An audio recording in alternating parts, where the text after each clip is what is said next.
This is the VOA Special English Economics Report. 2009 may be remembered as the year the world avoided an economic depression. In the United States, stock prices sank to their lowest levels in March. But stocks recovered strongly for the year. The S&P 500 index gained over 20%, its largest increase in 6 years. As 2009 ended, the nation's biggest banks rushed to repay money from the Troubled Asset Relief Program, or TARP. In October of 2008, Congress approved up to $700 billion to rescue the financial industry. In December, the United States Treasury announced that Wells Fargo and Citibank had repaid $45 billion. They joined Goldman Sachs, J.P. Morgan, Morgan Stanley, and Bank of America in returning government aid. In June, the Treasury permitted the 10 largest banks to return their rescue money and withdraw from TARP. This let banks escape government restrictions on pay for top officials.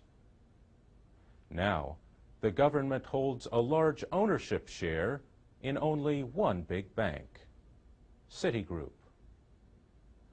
The Treasury says it expects banks to repay $175 billion of TARP money this year.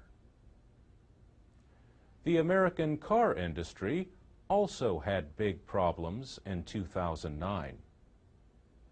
Chrysler and General Motors sought bankruptcy protection from their creditors.